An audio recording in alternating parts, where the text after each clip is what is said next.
నమస్తే. శ్రీ గురుభ్యో నమః. శ్రీమాత్రే నమః. ఆదిత్యాయ చ సోమాయ మంగళాయ బుధాయ గురు శుక్ర శనిభ్యే రాహవే కేతవే నమః. ముఖ్యంగా ఆగస్టు మాసంలోని మొదటి పక్షపు గ్రహస్థితి ఎలా ఉంది అని కనుక మనం చూసినట్టయితే మొదటి పక్షంలో మనకి కుజుడు దాదాపు వృషభంలో ఉంటాడు, బుధుడు మిథునంలో ఉండి మొదటి పక్షంలోనే మరి తదుపరి రాశి అయినటువంటి కర్కాటకంలోకి మారడం కనిపిస్తుంది.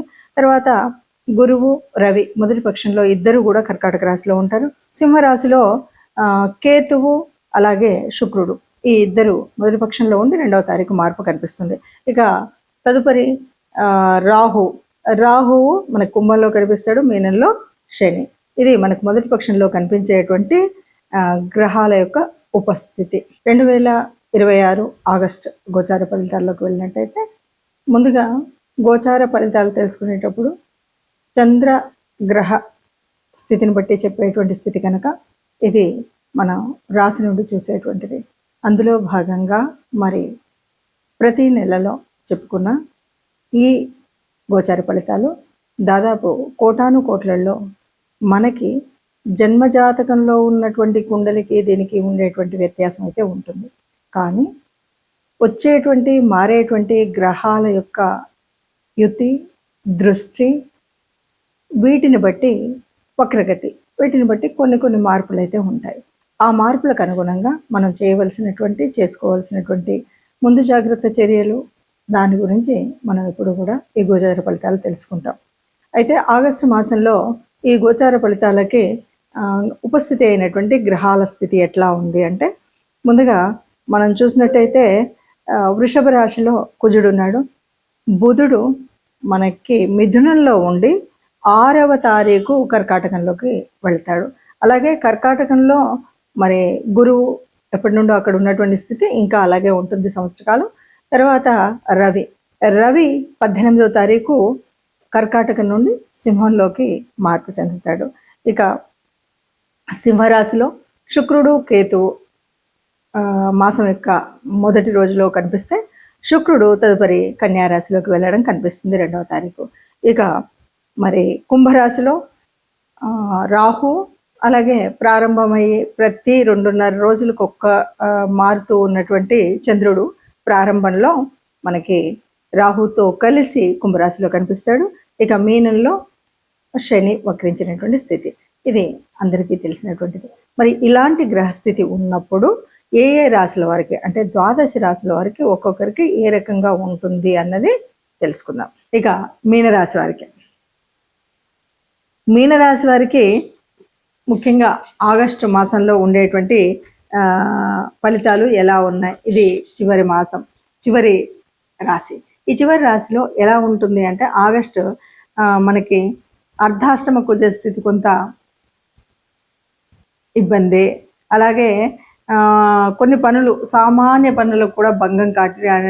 4వ స్థానం మనకి ఏంటంటే గృహస్థానం, సుఖస్థానం, ఇలాంటి స్థానంలో తల్లి స్థానం కొంచెం ఇబ్బందులు కలగడం అనేటువంటి ఉంటాయి. వాటి వల్ల కొన్ని జాగ్రత్తలు అయితే తీసుకోవాలి.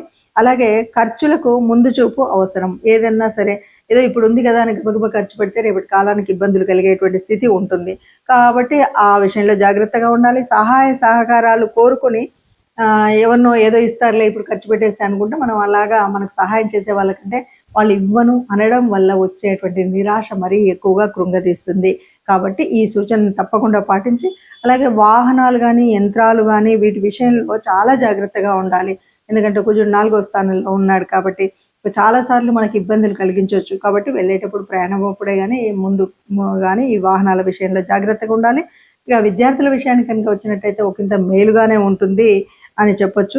ఈ పెట్టుబడులకు అలాగే రుణాలు అంటే అప్పులు తీసుకోవడానికి మనం మాత్రం దూరంగా ఉండాలి. లేదంటే ఇప్పుడు పెట్టిన పెట్టుబడి కానీ ఇప్పుడు తీసుకున్న రుణం కానీ మళ్ళీ తీర్చలేక చాలా ఇబ్బందులు పడేటువంటి పరిస్థితి ఉంది.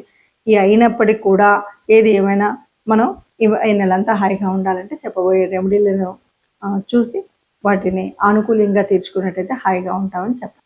ఇప్పటి వరకు మీరు గ్రహించినటువంటి వాటిల్లో దాదాపుగా గ్రహాల యొక్క స్థితే కాకుండా మాసం యొక్క ప్రత్యేకత కనుక తీసుకున్నట్టయితే దాదాపు శ్రావణ మాసంలోనే మనకి ఆగస్టు మాసం అంతా కనిపిస్తుంది.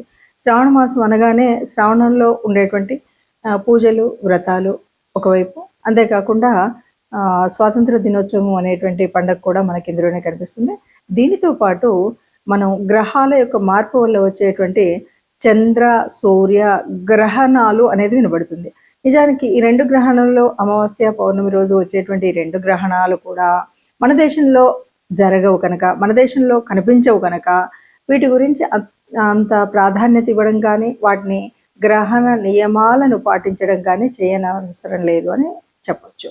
ఇక ఇక్కడ మనం మిగతా గ్రహాలు కనుక చూసినట్టయితే, మనం ఏ రాశికైనా సరే కొన్ని గ్రహాల యొక్క అనుకూలత కోసం కానీ, దైవానుగ్రహణ కోసం కానీ మనం చేసుకోవలసినటువంటి కొన్ని నియమాలు అయితే మనకు తెలుసు. దాంట్లో ముఖ్యంగా గురువు యొక్క మార్పు వల్ల కానీ, గురువు యొక్క అలాగే శని వక్రీకరణ వల్ల కానీ, ఈ 2 వల్ల కూడా మనకు కనిపించేటువంటి వాటిల్లో ముఖ్యంగా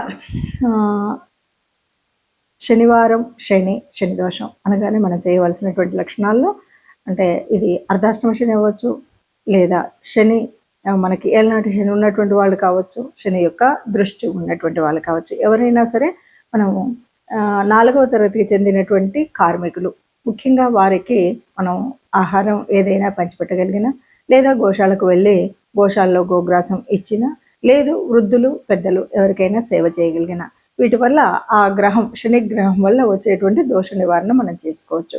ఇంతే కాదు అంటే, మనకు వీలు లేదు అంటే, ఎవరైనా సరే వారి యొక్క ఇష్టదేవత అనుగ్రహాన్ని పొందడానికి నిత్యం దైవనామస్మరణ చేసినట్టయితే ఏ గ్రహాలు ఎలా ఉన్నా కూడా మన యొక్క ఆత్మస్థైర్యంతో ముందుకు వెళ్ళొచ్చు అని చెప్పొచ్చు.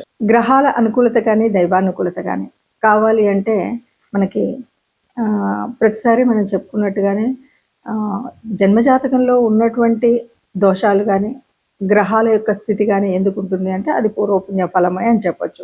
ఆ రోజు ఆ సమయంలో ఆ నక్షత్రాలు ఆ గ్రహాలు ఎందుకు అందులో ఉంటున్నాయంటే, మనం పూర్వజన్మ సుకృతం, పూర్వజన్మలో చేసినటువంటి పాపపుణ్యాల ఫలితమే మనకు కనిపిస్తుంది. మరి దాన్ని వర్తమాన కాలంలో సరిచేసుకోవడము అన్నదే మనం చెప్పుకునేటువంటి జ్యోతిష శాస్త్రంలో ఉన్నటువంటి మార్పులు చేర్పులు. ఆ రకంగా చూసుకున్నట్టయితే ఎవరికైనా ఆర్థికంగా మనకు కష్టం అనిపిస్తుంది అంటే, ఎంతసేపు మనకు కావాల్సినటువంటిది ఆర్థిక లాభాల కోసం గురువు శుక్రుడు యొక్క ఆనుకూల్యత కావాలి.